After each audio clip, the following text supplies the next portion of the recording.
Okay, I'm running a test with the start camera. You see the clock here. See the seconds going. I've been watching it for a few minutes. It hasn't skipped 1 second. Now there's nothing going on, but the difference in what's going on screen isn't going to change the bandwidth much at all.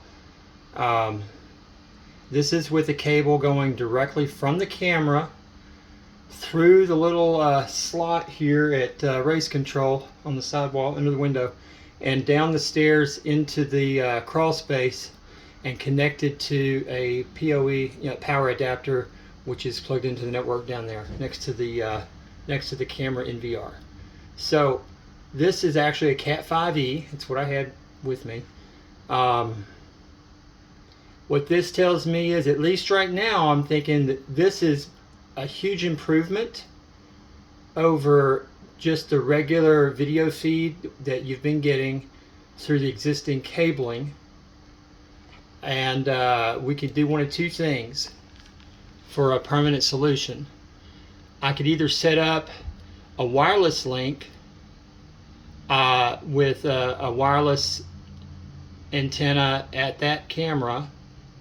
Well, to be honest, it would be at the other end where everything has the junction, because I would need to essentially intercept the cable at that junction box. I'd replace that cable I'd run a new cable in a conduit up onto the roof and across to the camera, junction it in that box. Here we go. Put a power adapter in that box locally, a network switch that has power on it, and then we'd have a wireless link directly over to race control to provide network over to that entire building, really. And essentially we would be able to bypass the cabling in the ground for the cameras. Now I would keep it there for the intercom. Everything's working fine for the intercom right now. Intercom is its own proprietary. It has network standards, but it's not supposed to be on a public network. So it kind of has its own thing going. So that we just keep that the way it is.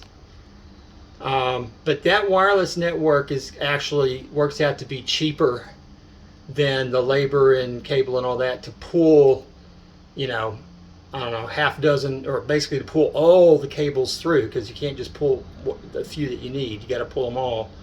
This pipe's full of cable. So anyway, I'm going to continue to watch this, but I've not seen a frame drop yet, and I think this is what we're looking for.